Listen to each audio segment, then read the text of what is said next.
श्रीआञ्जनेयाय नमः। ॐ महावीराय नमः। ॐ हनुमते नमः। ॐ मारुतात्मजाय नमः। ॐ तत्त्वज्ञानप्रदाय नमः। ॐ सीतादेवी मुद्रप्रदायकाय नमः। ॐ अशोकवनिकच्चित्रे नमः। ॐ सर्वमायाविभञ्जनाय नमः। ॐ सर्वबन्धविमुक्ते नमः। ॐ रक्षोविध्वंसकारकाय नमः। ॐ परविद्यापरिहराय नमः। ॐ परशौर्यविनाशाय नमः। ॐ परमन्त्रनिराकर्ते नमः। ॐ परेन्द्रप्रभेदकाय नमः। ॐ सर्वग्रहविनाशिने नमः। ॐ मीनसेमसहायाकृते नमः। ॐ सर्वदुःखहराय नमः। ॐ सर्वलोकचारिणे नमः। ॐ मनोजवाय नमः। ॐ पारिजातद्रुमूलस्थाय नमः। ॐ सर्वमन्त्रस्वरूपवते नमः। ॐ सर्वतन्त्रस्वरूपिणे नमः। ॐ सर्वयन्त्रात्मकाय नमः। ॐ कपीश्वराय नमः। ॐ महाकायकाय नमः। ॐ सर्वरोगहराय नमः। ॐ प्रभवे नमः। ॐ बलसिद्धिकाराय नमः। ॐ सर्वविद्यासम्पत्प्रदायकाय नमः। ॐ कपिसेनानायकाय नमः। ॐ भविष्यच्युतपुराणाय नमः।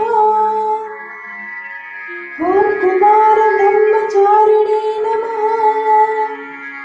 ॐ रत्नकुण्डलादीप्तिमते नमः। ॐ सञ्चलद्वालसन्नदलम्बमानसिकोज्ज्वला नमः। ॐ गन्धर्वविद्यातत्त्वज्ञाय नमः। ॐ महाबलपराक्रमाय नमः। ॐ कारागृहविमुक्ते नमः। ॐ शृङ्खलाबन्धमोचकाय नमः। ॐ सागरोत्तारकाय नमः।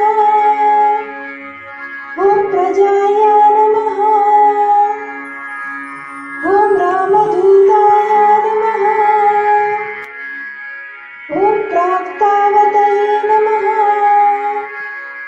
ॐ वानराय नमः। ॐ केसरीसुताय नमः।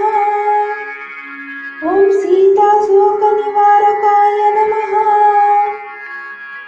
ॐ अञ्जनागर्भसम्भूताय नमः।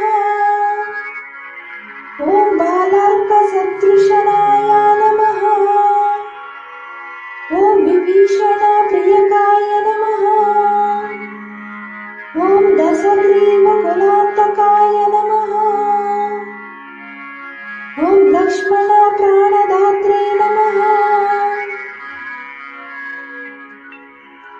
ॐ वज्रकायाय नमः। ॐ महाद्युतये नमः। ॐ चिरञ्जीविने नमः। ॐ रामभक्ताय नमः। ॐ दैत्यकार्यविघातकाय नमः। ॐ हक्षाहन्त्रे नमः। ॐ काञ्चनाभयाय नमः। ॐ पञ्चवक्त्राय नमः। ॐ महातपसे नमः। ॐ लङ्किणि भजन्नाय नमः। ॐ श्रीमते नमः। ॐ सिंहिका प्राणभञ्जनाय नमः। ॐ गन्धमादना शैलस्ताय नमः। ॐ लङ्कापुरविदाहकाय नमः। ॐ सुग्रीवसचिवाय नमः। ॐ धीराय नमः। ॐ शूराय नमः। ॐ दैत्यकुलान्तकाय नमः। ॐ सुरार्जिताय नमः। ॐ महातेजसे नमः। ॐ रामचूडमणिप्रदाय नमः। ॐ कामरूपिणे नमः। ॐ पिङ्गलक्षाय नमः। ॐ वादिमैनकपूजिताय नमः। ॐ कम्बलीकृतमार्तण्डमण्डलाय नमः। ॐ विजिताद्रेधियाय नमः। ॐ रामसुग्रीववसन्तात्रे नमः। ॐ महीवरावणमर्दनाय नमः। ॐ स्फटिकाभाय नमः। ॐ वागाधीशाय नमः। ॐ नवाव्याकृतिपण्डिताय नमः। ॐ चतुर्बाहवे नमः। ॐ दीनबन्धवे नमः। ॐ महात्मने नमः। ॐ भक्तवत्सलाय नमः। ॐ सञ्जीवनानगहात्रे नमः। ॐ सुजहे नमः। ॐ वाग्मिने नमः। ॐ दृढव्रताय नमः। ॐ कालनेमि प्रमथनाथाय नमः। ॐ हरिमर्कटामर्कटाय नमः। ॐ दन्ताय नमः। ॐ शान्ताय नमः। ॐ प्रसन्नात्मने नमः। ॐ शतकण्ठमदापहृते नमः। ॐ योगिने नमः। ॐ रामकथलोलाय नमः। ॐ सीतान्वेषणपण्डिताय नमः। ॐ वज्रदंष्टाय नमः। ॐ वज्रानकाय नमः। ॐ रुद्रवीर्यसमुद्भवाय नमः। ॐ इन्द्रजित्वाहितामोघब्रह्मास्त्रविनिवारकाय नमः। ॐ पार्थध्वजाग्रसंवाहिसिने नमः। ॐ सरपञ्जरभेदकाय नमः। ॐ दशबाहवे नमः। ॐ लोकपूज्याय नमः। ॐ जाम्बवात्रिवर्धनाय नमः। ॐ सीतासमेत श्रीरामपादसेवान्दुरान्दराय नमः। इति श्रीरामानन्दाञ्जनेय यष्टोत्तरशतनामावलिम्।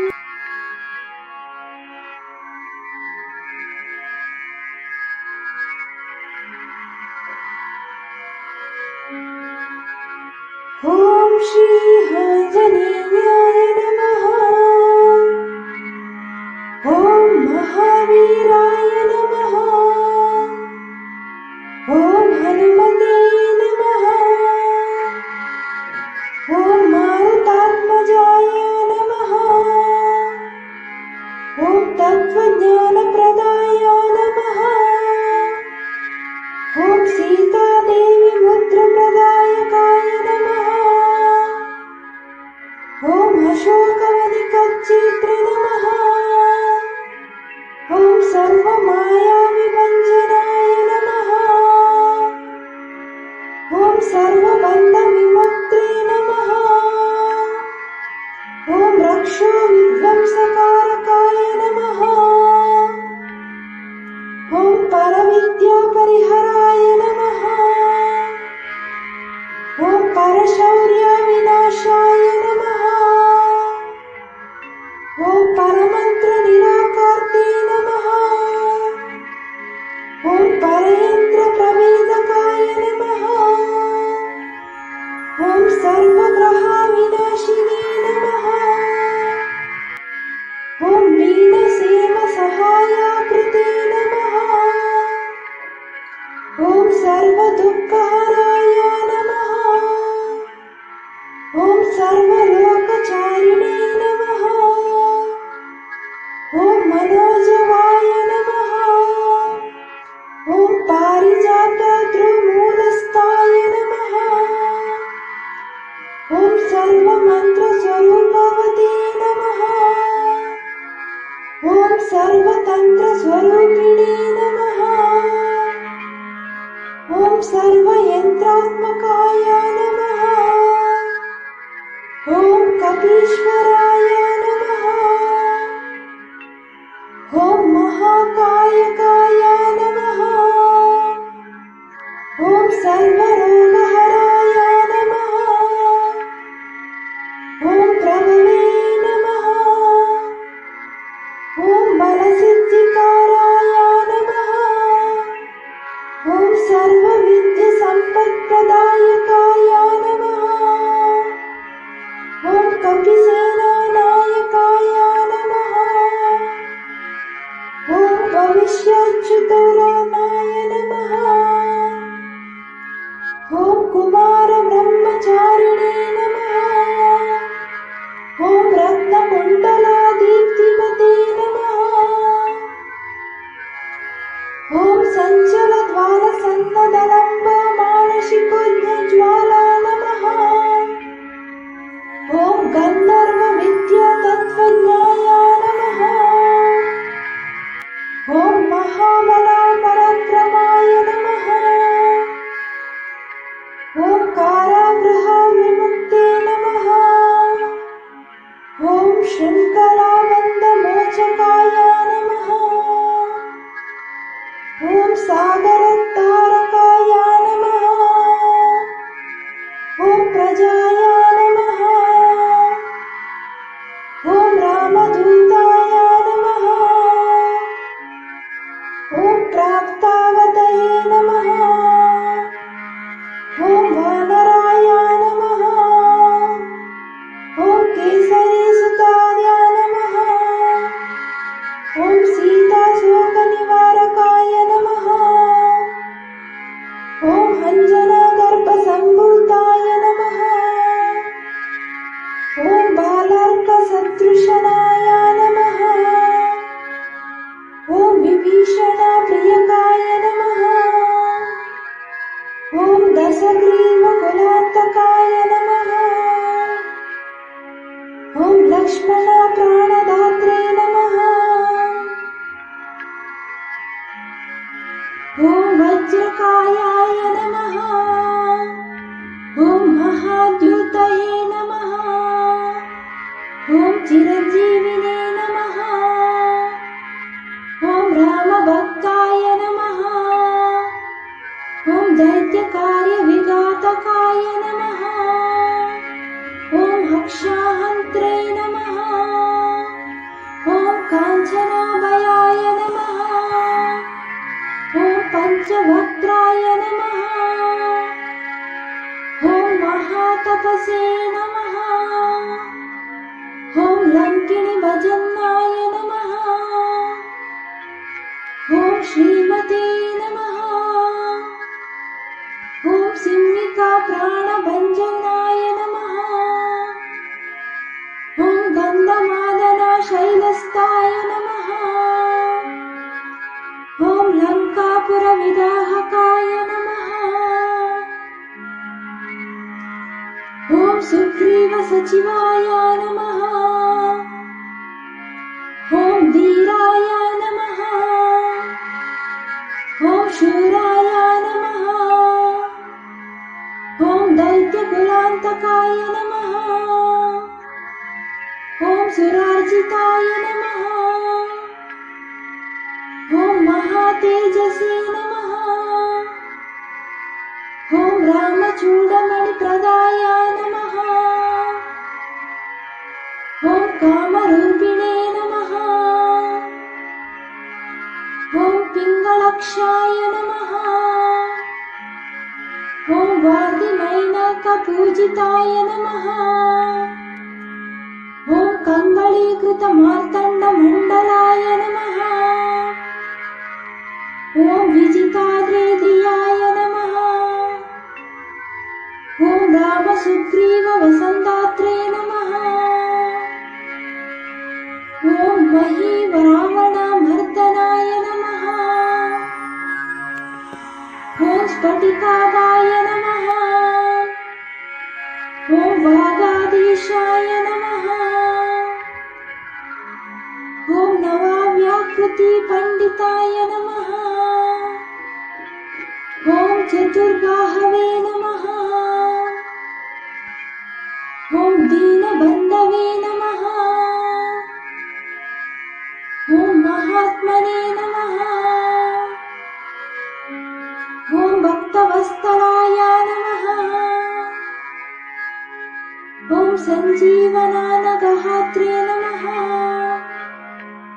ॐ सुजहे नमः। ॐ वाग्मिने नमः। ॐ दृढव्रताय नमः। ॐ कालनेमिप्रमथनाथाय नमः। ॐ हरिमर्कटामर्कटाय नमः। ॐ दन्ताय नमः। ॐ शान्ताय नमः। ॐ प्रसन्नात्मने नमः। ॐ शतकण्ठमदापहृते नमः। ॐ योगिने नमः। ॐ रामकथालोलाय नमः। ॐ सीतान्वेषणपण्डिताय नमः। ॐ वज्रदंष्टाय नमः। ॐ वज्रानकाय नमः। ॐ रुद्रवीर्यसमुद्भवाय नमः। ॐ इन्द्रजिह्वाहितामोघब्रह्मास्त्रविनिवारकाय नमः। ॐ पार्थध्वजाग्रसंवाहिसिने नमः। ॐ सरपञ्जरभेदकाय नमः। ॐ दशबाहवे नमः। ॐ लोकपूज्याय नमः। ॐ जाम्बवत्रिवर्धनाय नमः। ॐ सीतासमेत श्रीरामपादसेवान्दुरान्दराय नमः। इति श्रीरामाञ्जनेयष्टोत्तरशतनामावलिम्।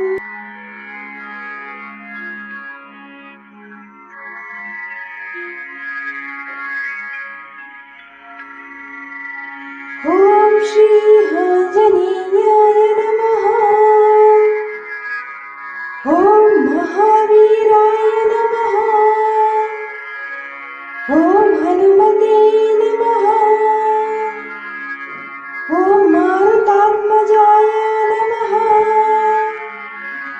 ॐ तत्त्वज्ञानप्रदाय नमः। ॐ सीतादेवी मुद्रप्रदायकाय नमः।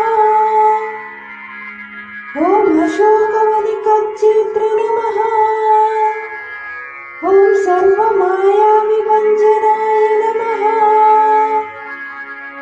ॐ सर्वबन्धविमुक्ते नमः। ॐ रक्षोविध्वंसकारकाय नमः। ॐ परविद्यापरिहराय नमः। ॐ परशौर्यविनाशाय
जगदीश्वराय नमः।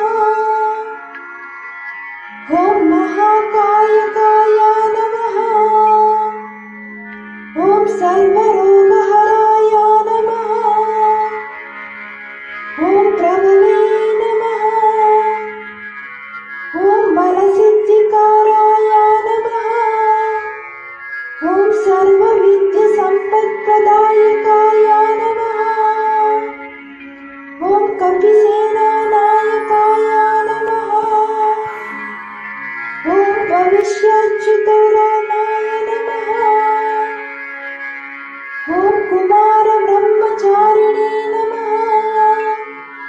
ॐ रत्नकुण्डलादीप्तिमते नमः। ॐ सञ्चलद्वारसन्नदलम्बमानशिखोज्ज्वला नमः। ॐ गन्धर्वविद्यातत्त्वज्ञाय नमः। ॐ महाबलपराक्रमाय नमः। ॐ कारागृहविमुक्ते नमः। ॐ शृङ्खलाबन्धमोचकाय नमः। ॐ सागरोद्धारकाय नमः। ॐ प्रजाय नमः। ॐ रामदूताय नमः। ॐ प्राप्तावतये नमः। ॐ वानराय नमः। ॐ केसरीसुताय नमः। ॐ सीताशोकनिवारकाय नमः। ॐ अञ्जनागर्भसम्भूताय नमः। ॐ बालार्कसदृशनाय नमः। ॐ विभीषणप्रियकाय नमः। ॐ दशग्रीवकुलान्तकाय नमः। ॐ लक्ष्मणप्राणदात्रे नमः। ॐ वज्रकायाय नमः। ॐ महाद्युतये नमः। ॐ चिरञ्जीविने नमः। ॐ रामभक्ताय नमः। ॐ दैत्यकार्यविघातकाय नमः। ॐ हक्षाहन्त्रे नमः। ॐ काञ्चनाभयाय नमः। ॐ पञ्चवक्त्राय नमः। ॐ महातपसे नमः। ॐ लङ्किणीभजनाय नमः। ॐ श्रीमते नमः। ॐ सिंहिकाप्राणभञ्जनाय नमः। ॐ गन्धमादनशैलस्थाय नमः। ॐ लङ्कापुरविदाहकाय नमः। ॐ सुग्रीवसचिवाय नमः। ॐ धीराय नमः। ॐ शूराय नमः। ॐ दैत्यकुलान्तकाय नमः। ॐ सुरार्जिताय नमः। ॐ महातेजसे नमः। ॐ रामचूडमणिप्रदाय नमः। ॐ कामरूपिणे नमः। ॐ पिङ्गलक्षाय नमः। ॐ वादिमैनकपूजिताय नमः। ॐ कम्बलीकृतमार्तण्डमण्डलाय नमः। ॐ विजिताद्रेधियाय नमः। ॐ रामसुग्रीववसन्तात्रे नमः। ॐ महीवरावणमर्दनाय नमः। ॐ स्फटिकाभाय नमः। ॐ वागाधीशाय नमः। ॐ नवाव्याकृतिपण्डिताय नमः। ॐ चतुर्बाहवे नमः। ॐ दीनबन्धवे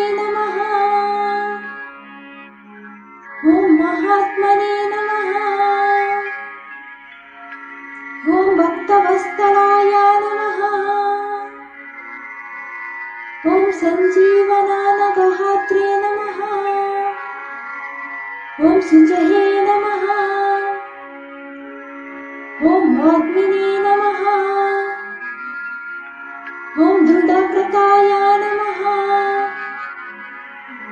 ॐ कालनेमि प्रमथानाथाय नमः। ॐ हरिमर्कटामर्कटाय नमः। ॐ दन्ताय नमः। ॐ शान्ताय नमः।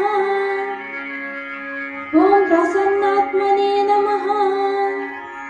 ॐ शतकण्ठमदापहृते नमः। ॐ योगिने नमः। ॐ रामकथलोलाय नमः। ॐ सीतान्वेषण पंडिताय नमः। ॐ वज्रदंष्टाय नमः। ॐ वज्रानकाय नमः। ॐ रुद्रवीर्यसमुद्भवाय नमः।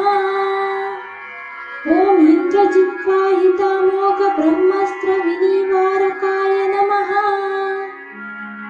ॐ पार्थध्वजाग्रसंवाहिसिने नमः। ॐ सरपञ्जरभेदकाय नमः। ॐ दशबाहवे नमः। ॐ लोकपूज्याय नमः। ॐ जाम्बवत्रिवर्धनाय नमः। ॐ सीतासमेत श्रीरामपादसेवान्दुरान्दराय नमः। इति श्रीरामाञ्जनेय अष्टोत्तरशतनाम